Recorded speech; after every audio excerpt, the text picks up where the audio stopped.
विद्यार्थी मित्रांनो, हे समोर उभे असलेली वर्ग 7वीचे विद्यार्थी आहेत. हे आज विद्यार्थी स्वयंशासन दिन अर्थात त्याला स्कूल डे असं म्हणतो आपण.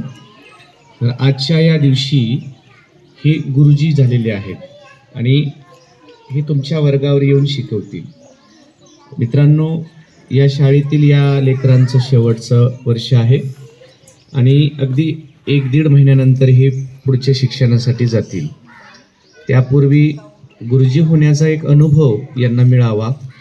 आपल्या सहशालेय उपक्रमांतर्गत आणि आपल्या आनंदाच्या झाडाच्या उपक्रमांतर्गत आपण तुमच्यातील सर्व गुणांना आणखी कसं चांगलं समृद्ध बनवता येईल, तुम्ही कशी सर्वांगीण प्रगती कराल यासाठी सतत आपण आपले गुरुजी सगळेजण प्रयत्न करत असतो.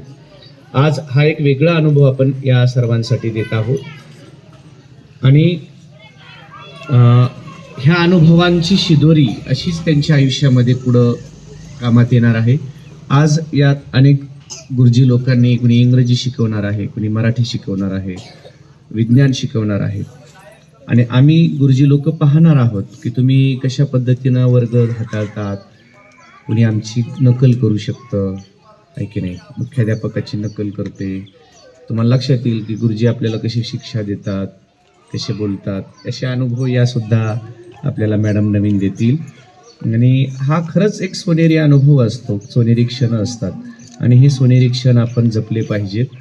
मित्रांनो, बालपणातलं हे पहिलं पान, बालपण म्हणजे पहिलं पान आहे आणि या पहिल्या पानातील अतिशय समृद्ध अनुभव ईश्वरी असेल, बाकी कल्याणी असेल, खुशी असेल. खुशी मुख्याध्यापिका झाली, नम्रता उपमुख्याध्यापिका झाली आहे, आमचा अरुण आणि करण सेवक बनलेले आहेत.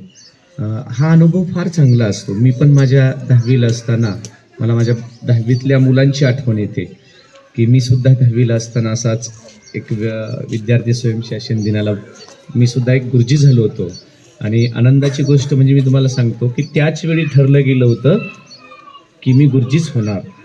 कारण मी त्यावेळेस गुरुजी म्हणून शिकवलं, त्यावेळेस माझा प्रथम क्रमांक आला होता शिकवण्यामध्ये. आजही तसंच या मुलांमधून 2 मुलांचा आपण नंबर काढणार आहोत की कोण छान शिकवलं आहे की नाही. म्हणून तुम्हा सर्वांना शुभेच्छा आहेत की तुम्ही छान शिकवा आणि तुम्हाला यथोचित तसंच पारितोषिक 25 मार्चला या ठिकाणी गावकऱ्यांच्या समोर देण्यात येणार आहे त्या कार्यक्रमामध्ये. तर बाळांनो, हे क्षण अतिशय छान पद्धतीनं आज तुम्ही जगा, अनुभव घ्या. गुरुजींचं महत्त्व तुम्हाला यातून लक्षात येईल. गुरुजी कशा पद्धतीनं वर्ग हाताळत असतील. तुम्हाला आता हे मुलं वर्ग हाताळताना किती परेशानी येईल किंवा होऊ शकतं आमच्यापेक्षाही तुम्ही छान हाताळू शकता. तुम्हाला जे अपेक्षित असतं ते तुम्ही करू शकाल की गुरुजींनी कसं हाताळायला पाहिजे तसा अनुभव तुम्हाला मिळेल. मुख्याध्यापक, उपमुख्याध्यापक, ईश्वरी म्हणजे शाळेची मुख्यमंत्री, या सगळ्या मुलांचा एक वेगळा अनुभव असणार आहे.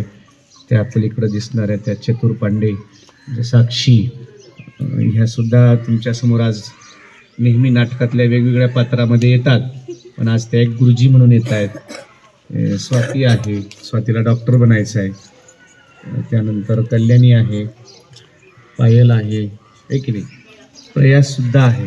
प्रयासला सुद्धा हा अनुभव आज मिळणार आहे. प्रतीक आहे, तर अंकितासुद्धा आहे तिथं आज.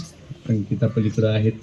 आणि एक सांगू का, यांनी साड्या घातल्या तर अशा छान दिसत आहेत आहे की नाही रे, रोजच्यापेक्षा छान दिसत आहात तुम्ही.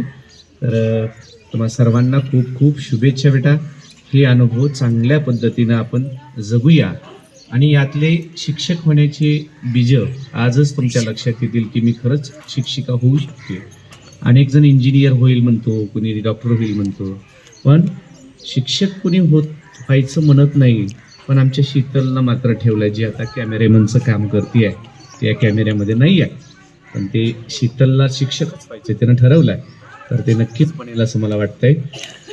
तर शिक्षक होणं ही साधी गोष्ट नाही. आपल्याला वाटतं तितकं ते सोपं नसतं. या राष्ट्राची निर्मिती करणारे, या जगातला नोबेल पारितोषिकच्या प्रमाणे नोबेल असा हा व्यवसाय, हे व्रत आहे आणि या व्रताचा आपण या ठिकाणी आज तुम्ही अनुभव घेत आहात, त्यासाठी तुम्हाला खूप खूप शुभेच्छा. बाळांनो, चांगला अनुभव घ्या आणि तो अनुभव आपल्या अनुभवांच्या दप्तरात जमा करा. धन्यवाद.